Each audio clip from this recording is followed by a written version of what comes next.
kolektivy mládeže. Cenu přichází předat ředitel cementárny Lafarge Cement, akciová společnost pan Jan Votava a místo starosta Litoměřic, pan inženýr Pavel Grunt.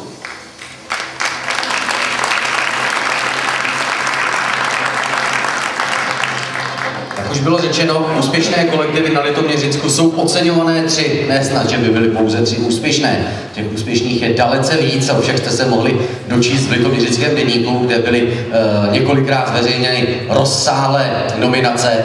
No a z této velké nabídky vzešly na bronzové příčce Funky Dangerous junioři.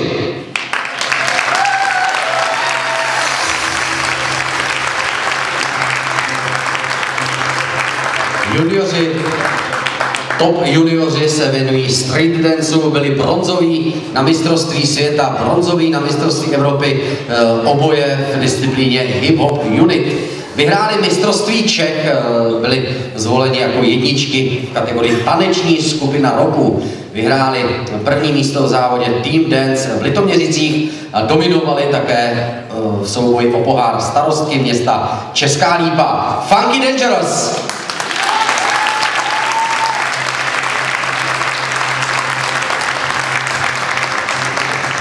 Vidíte, že tady v Litoměřicích je skutečně velikánské taneční podhoubí. Mluvil jsem o tom, že jezdím s touhle anketou 17 let a přiznám se, že když jsem si dělal statistiku, tak Funky Dangerous Litoměřice jsou jedním z nejčastěji vyhlašovaným sportovním kolektivem nejen tady na Litoměřicku, ale v rámci celé České republiky. Funky Dangerous!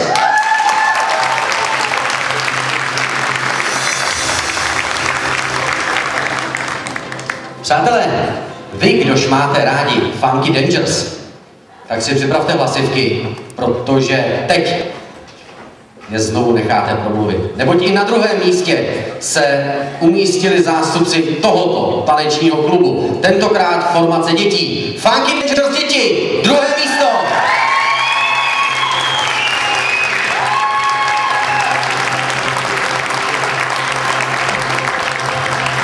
Tak, děcka jsme nechali trochu vydejkat, protože oni před chvílí, byť ne v plné sestavě, ale v částečné sestavě tančili. Můžete klidně jít doprostřed toho pódia. Když jste tančili, tak na vás bylo nádherně vidět, tak se pojďte ukázat v celé své kráse, ať se vejdete všichni a nebrzdí váš rozlet pultík pro vítěze. Mimochodem děti se věnují street danceu, také oni byli 3. na mistrovství světa, 3. na mistrovství Evropy, vyhráli taneční skupinu roku, vyhráli také mistrovství České republiky, závody Team Dance v Litoměřice. Funky Dangerous! Já bych poprosil tu mladou dámu, která má ty berličky. Mladá dáma s berličkami. Dobrý večer. To dáte to v pohodě. Krásný večer. Vy máte i asistentku na berle. To je výborný. To je kolegyně trenérka.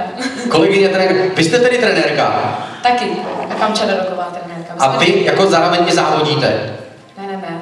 Tak když se vám to stalo? No právě jsem tady šla po schodech, tak tady jsem v tomhletom sálu dostala. Ne, tedy dnes. Tenhle sál za to může. Jak dlouho už to trvá? Už 14 dní to bude. Co s tím máte?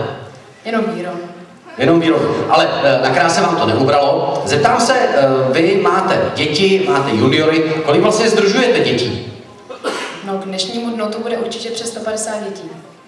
Z Litoměřic nebo i z dalekého, možná i velkého okolí? Převážně Litoměřice, ale vlastně teď fungujeme i v Lovosicích, takže Kamča vlastně vede i Lovosice a jezdili k nám i děti třeba z Kralup, takže není to určitě jenom Litoměřice. Vy jste ta, která děti pouze trénuje, anebo jste i ta, která vymýšlí různé sestavy? Tak tady právě spíše kolegyně vymýšlí Kamča. Já se teda samozřejmě taky zapojuji, ale především juniory tady Kamča. Musím říct, že to je pro mě aspoň z mého pohledu velmi nevděčná věc, protože vy, když něco vymyslíte, děcka se to naučí, že jo, tak skončí ten rok a je potřeba vymyslet něco nového, že jo.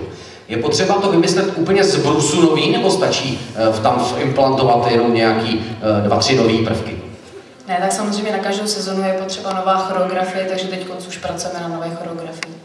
A děti chudáci, když už se něco pořádně naučí, tak už jim to zase vemete a vrhnete je do něčeho nového, že jo? No oni většinou jsou rádi, že už přijde konečně něco nového, takže... Že to není taková nuda a monotónní, jo? Přesně tak, ano. Super. Mají šanci do toho vůbec mluvit? No, poslední dobou do toho občas mluví, ale většinou si stojíme za svým, takže většinou, když to není to, co potřebujeme, tak to neprojde. Mají vás rádi? To se musí zeptat jich. Máte je rádi? Funky Dangers, 3. a 2. místo. Blahopřeji.